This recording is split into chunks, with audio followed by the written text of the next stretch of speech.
Ern and the Search for Truth. Chapter 1. Escape from School. Ern woke up early that morning. The sun was barely up, but his parents were already getting ready for his first day of school. He felt a strange mix of excitement and reluctance. School was something the grown-ups said was important, but Ern didn't quite understand why. He tugged at the stiff white shirt and tight tie he had been told to wear. It felt like a dog collar, he thought, as he pulled at it a little to get some air. "I look like a dog on a leash," he mumbled. "That's the way it is, Ern," said his mother as she helped him straighten his tie. When he arrived at school, everything was unfamiliar. The children stood neatly in rows, and when the teacher entered, everyone stood up as if they were a bunch of soldiers. Ern hesitated, but reluctantly followed suit. When everyone sat down again, he sighed. He could already tell he didn't like this. Class began, but Ern had a hard time concentrating. He looked around and noticed how everyone else seemed to accept things without question. The teacher talked about history, math, and grammar, but one thing puzzled him. He raised his hand in the middle of the silence and asked, "When are we going to learn about money?" The class went silent. All eyes turned to the teacher, who looked surprised by the question. She frowned and answered shortly, "We're not allowed to teach you about that." Ern noticed that her voice got lower, as if she wasn't sure of the answer herself.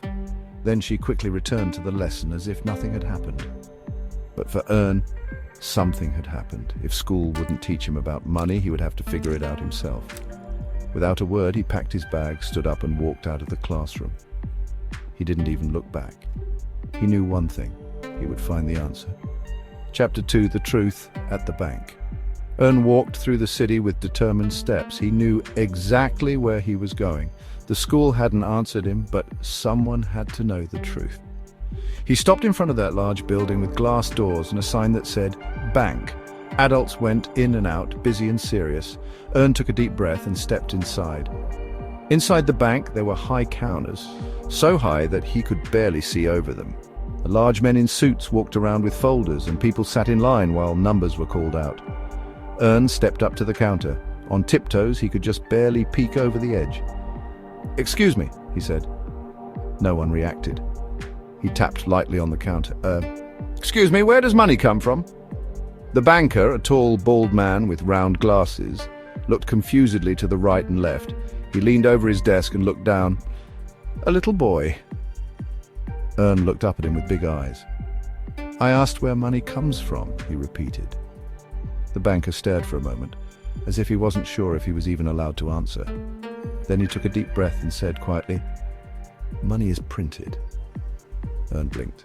"So you can just make as much as you want?" The banker nodded. "In principle, yes, it can be printed endlessly." Ern was speechless. Endless money? Why would people work so hard then?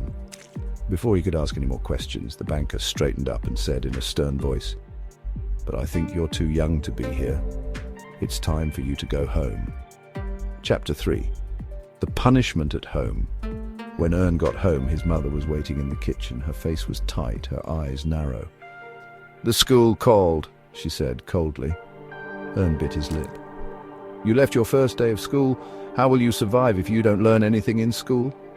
He opened his mouth to answer, but she shook her head. "You could become a good policeman, but instead you choose to skip school." Ern felt shame wash over him.